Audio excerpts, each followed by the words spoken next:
So we have completed about 99% of the 2024 NFL season, and we are going to see the Super Bowl in a few days. A video I wanted to make was talking about the biggest NFL free agents from the 2024 offseason 1 year later and how they did. And I'm going to give a letter grade on how they did in the first year of these new deals. Like always, you can let me know what you agree or disagree with in the comments below. Hit that subscribe button if you are not already, and let's get into it. So we're going to start off with Kirk Cousins signing a massive 4-year deal worth $180 million with the Atlanta Falcons. This included a $50 million signing bonus and $100 million guaranteed in this 4-year deal. I'm going to give it a D. And the only reason why I'm not giving it an F is just because they only guaranteed basically 2 years of this contract. So Kirk Cousins won't be a major cap casualty for this team in the final 2 years of the deal in 2026 and in 2027. Cousins appeared in 14 games this year for the Atlanta Falcons before getting benched for the rookie Michael Penix, who the Falcons took as a plan B to Kirk Cousins in the top 10 of the 2024 draft. That looks like a great decision in hindsight. Kirk had a 7-7 record in his 14 games as a starter. 67% completion percentage, 3,500 passing yards, 18 touchdowns, but 16 interceptions. It was definitely a winnable division, especially after they beat the Bucs twice. The Bucs lost Chris Godwin for the year and Mike Evans for a decent amount of weeks, and Kirk Cousins could not lead the Falcons to an NFC South division crown. Like I said, I'm going to give it a D, but this probably would have been an F if they were guaranteed into this deal a few more years. Next up, we're going to talk about Calvin Ridley signing a notable deal with the Tennessee Titans. 4 years, $92 million. It was the highest paid wide receiver contract in the 2024 free agency. It had a $20 million signing bonus, $50 million guaranteed, and an average annual salary of $23 million. But like the Kirk Cousins deal, there is an out after year 2. So Calvin Ridley in the first year of this deal in 2024 did put up respectable numbers, 64 catches, 1,000 yards, and 4 touchdowns, but the Tennessee Titans offense was definitely a little disappointing. I'm going to give this contract a C+. It is a lot of money to commit for somebody who, in my opinion, is not talented enough as a wide receiver 1 right now. We are far away from what he was in that 2020 season with the Atlanta Falcons, where he had by far the best year of his career before violating the league gambling policy, and he was suspended 2 years later in 2022. Like the Cousins deal, though, they do have an out after the 2025 season, and this team definitely needs some receiving help, so I don't think they regret this deal too much. It's just you were hoping that Ridley would have been a little bit more productive in his first year in Tennessee, but also didn't get great quarterback play to help him out in year 1. Next up, we have the Green Bay Packers signing Xavier McKinney from the New York Giants. This was a 4-year deal worth $67 million, which included a $23 million signing bonus and only $23 million guaranteed. Yeah, this is an A+ signing by the Packers. What a home run decision by them, because they technically have a potential out if they wanted to cut Xavier McKinney already, but they're going to get him in his age 26 season under contract, age 27, and age 28, and he was one of the best safeties in the NFL last year. He had 8 interceptions last year for the Green Bay Packers. He had 88 total tackles. He even had a sack on the year, and he did force a fumble. He was named an All-Pro first team member this year in his first year in Green Bay, and he was graded as the 6th ranked safety out of 170 according to PFF this year with an 84.8 grade. This was a great signing by the Green Bay Packers, investing all this money into his safety, and it worked out for them. Sorry, Giants fans, I'm going to go back to back here with you letting a top talent walk. This was the 20th highest contract, and it ended up being one of the best. That is Saquon Barkley signing with the Philadelphia Eagles on a 3-year deal worth $37.7 million. It includes only $26 million guaranteed. Gabe Davis had a higher deal than Saquon Barkley did, who was an All-Pro first team member this year. He has been on a tear for the Eagles in the playoffs, posting 119 yards on 25 carries against the Green Bay Packers. Then he has 205 yards and 2 touchdowns on the ground against the Rams, and then 118 yards on 15 carries, but 3 touchdowns against the Commanders in the NFC Championship game. He eclipsed 2,000 yards this year. He could have broke the single season rushing record if he did play in week 18.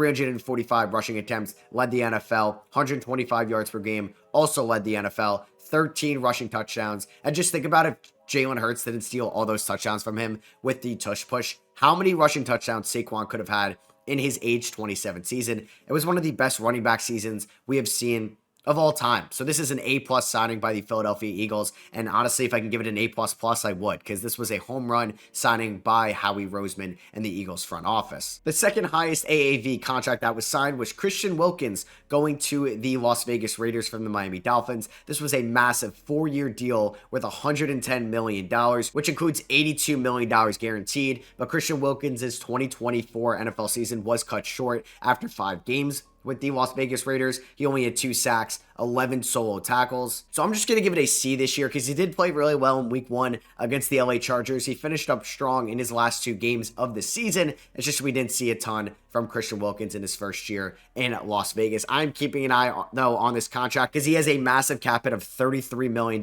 in the 25 season and $30 million in the 2026 season. They could cut him after that year, but they take a notable dead cap around $10 million after that. So they do need Christian Wilkins to be healthy and be a wrecking ball when they were signing him last offseason. Next up, we have the highest paid offensive lineman from last offseason, and that was Robert Hunt, who also left the Miami Dolphins to the Carolina Panthers. He got a massive 5-year deal worth $100 million. It includes a $26.5 million signing bonus, $63 million guaranteed, and it has an AAV of $20 million a year. This is a massive contract for an interior offensive lineman, and PFF had him graded out as the 37th best guard this year, getting a 67.7 overall grade. He was a little bit better in the run blocking department compared to the pass blocking department. I'm going to give this signing, though, a B. I still am happy they invested a lot of money to protect Bryce Young, their franchise quarterback. And I think there were still positives with Robert Hunt and this Carolina Panthers rushing offense and passing offense this year. He did start 16 games for them, and I'm not sure if Chuba Hubbard has as much of a breakout year if Robert Hunt wasn't there. So I do think there's a lot that goes unnoticed with Robert Hunt. It is a lot of money for sure, but it's looking like it's paying off so far. It really was a great running back class. Josh Jacobs left the Las Vegas Raiders to sign with the Green Bay Packers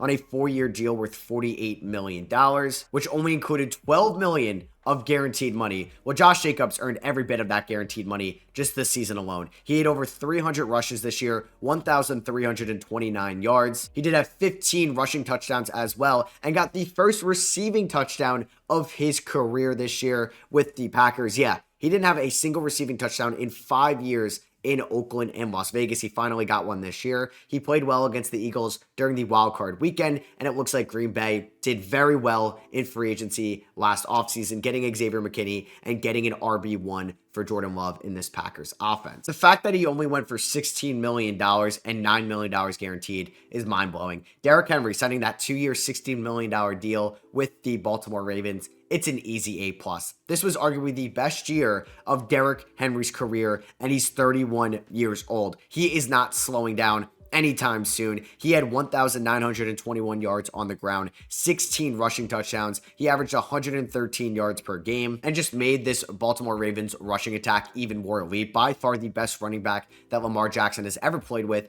in his career. And then in reverse, by far the best quarterback that Derrick Henry has also ever played with in his career. Just being this good in year number 9 does not make any sense. And Derrick Henry is on his way to being a Hall of Famer one day, and probably one of the last great running backs of this generation, with offenses going more pass heavy. Danielle Hunter signed a big deal with the Houston Texans, leaving the Minnesota Vikings. It was just a 2-year deal, though, worth $49 million. It guaranteed 48 of that $49 million, and he had a very productive first year in Houston, and this looks like a really good signing by the Texans front office. He appeared in 17 games. He had 12 sacks, 31 solo tackles, 46 total tackles. He did force a fumble as well. He was great on that defensive line with Will Anderson and replaced Jonathan Grenard at a good level. And I'm going to give the Hunter signing an A for Houston. Speaking of Jonathan Grenard, he signed a 4-year deal worth $76 million to leave Houston and sign with the Minnesota Vikings. This included a $16.5 million signing bonus, $38 million guaranteed, and an average annual salary of $19 million. And Minnesota did a good job evaluating Grenard, who broke out last year for the Houston Texans, where he had a career high 12.5 sacks, and he followed that up this year with 12 sacks for the Minnesota Vikings. He was a Pro Bowler this year, 59 combined tackles. He did have 3 pass deflections and 4 forced fumbles on the year. He started all 17 games for Minnesota, and I'm going to give this an A as well. A shout out to what Minnesota did in that offseason, signing Andrew Van Ginkel, which is a great signing in its own right, Jonathan Grenard, and also Sam Darnold on a 1-year deal worth $10 million. I'm giving this an A+. As Sam Darnold went 14-3 throughout the regular season with the Minnesota Vikings. I know it was a disappointing ending when they lost to Detroit. They couldn't win the NFC North, and then they lost in wildcard weekend against the Los Angeles Rams. But Sam Darnold had a 66% completion percentage, 4,300 passing yards, 35 touchdowns, and 12 interceptions, and really did a 180 on his career. By far the most successful year in his 7-year NFL career, spending some time with the Jets and Carolina. Did a good job as a backup last year for Sin, and definitely changed what he could be as a quarterback in this league. I'm sure learning behind Kyle Shanahan, an absolute offensive guru. This year playing for another offensive guru. In Kevin O'Connell, has one of the best quarterback seasons we saw this year. He was a top 10 quarterback this year when nobody really thought he was going to be a starter again in this league, and he earned himself a lot of money. Yeah, definitely an A+ signing by the Minnesota Vikings. And then the last signing I want to talk about, DeAndre Swift signing with the Chicago Bears. Somehow got more guaranteed money than Derrick Henry. This was a 3-year deal worth $24 million, $15.3 million guaranteed. And Swift this year had 253 carries, 959 rushing yards, and 6 touchdowns on the ground. And just looking at who else was on the market, Saquon, Josh Jacobs, Derrick Henry, even Tony Pollard or Aaron Jones would have been better pickups for the Chicago Bears. With all that considered and just how underwhelming DeAndre Swift was this year, and they may end up drafting a replacement in the 2025 draft, which is a deep running back class, I'm going to give this signing a D. So that is going to be for me. I hope you guys did enjoy this video. If you did, I would appreciate you dropping a thumbs up. Let me know in the comments how you would grade these free agency signings 1 year later, or if there's one that I didn't talk about that you think deserves a grade. Hey, please let me know down below. Subscribe if you're not already, and I'll catch you guys in the next one. Peace.